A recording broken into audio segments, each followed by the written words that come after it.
எதுக்காக இந்த நேரத்துல?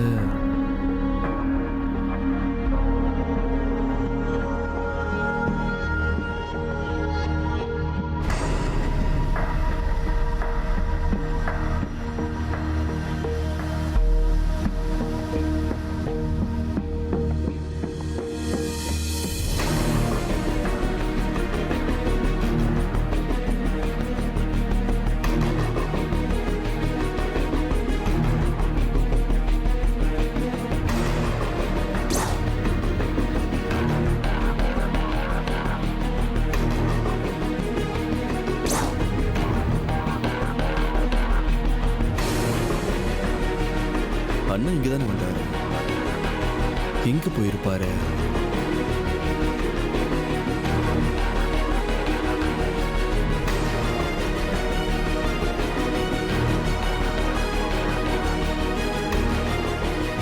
திடீர்னு மறைஞ்சு போயிட்டாரு.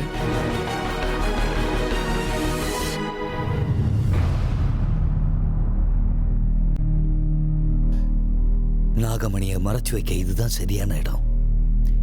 இந்த இடத்துக்கு யாரும் வரமாட்டாங்க.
இங்க இந்த நேரத்துல என்ன பண்றீங்க? அது தூக்கமே வரல, அதான் ஸ்டடி ரூமுக்கு வந்தேன். ஏன் கேக்குற? நீங்க அப்பவே ஸ்டடி ரூம்குள்ள போனதை நான் பார்த்தேன். ஆனா அவன் அழகா தப்பிச்சு வருவான். உன் வேலை என்னவோ அத மட்டும் பாரு. புதக்குழியா இருக்கிற பாதைக்கு போக வேண்டாம்னு சொல்றேன், நீங்க கேட்க மாட்டேங்கிறீங்களே. எல்லாத்துக்கும் கடைசியா ஒரே ஒரு வார்த்தை சொல்றேன் அத்தை. தெய்வம் கொடுக்கறத யாராலையும் தடுக்க முடியாது. தெய்வம் கொடுக்க மறுக்கிறத யாராலையும் கொடுக்கவும் முடியாது. தங்கதுரைக்கான தண்டனை ஆண்டவனோட கைவசம் தயாரா இருக்கு. முடிஞ்சா நீங்க காப்பாத்திக்கோங்க. பிரியாணி பாத்திரத்தில் நெய், கடலை எண்ணெய், பட்டை, மராட்டி மொட்டு, கல்பாசி, ஏலக்காய், பிரியாணி இலை, வெங்காயம், பூண்டு, முந்திரி, பிரியாணி மசாலா, தக்காளி, கல் உப்பு, மஞ்சள் தூள், கொத்தமல்லி, புதினா சேர்த்து நன்கு வதக்கவும். பின்னர் மட்டன், தயிர், சிறிது தண்ணீர் ஊற்றி கலந்து அதனுடன் சீரகச் சம்பா அரிசி சேர்த்து கொதித்த பின் பச்சை மிளகாய், புதினா சேர்த்து இறுதியாக தம் போட்டு இறக்கினால் சுவையான கொங்கு நாடு வெள்ளை மட்டன் பிரியாணி தயார். இப்போ உனக்கு கால் உடைஞ்சிருக்கும்.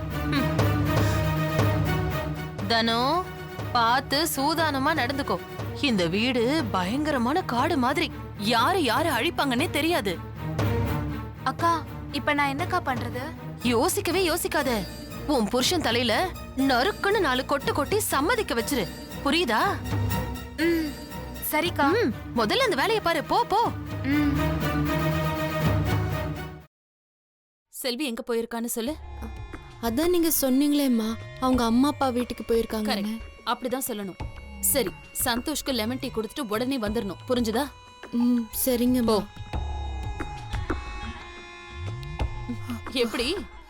ஐயோ, உனக்கு கிரிமினல் மைண்ட் இல்லடி, நீயே கிரிமினல் தான் என் தங்கம். ஒரு நிமிஷம். இதோ வரேங்க. நல்ல லூசு குடும்பம்டாது, என்ன சொன்னாலும் நம்புதுங்க.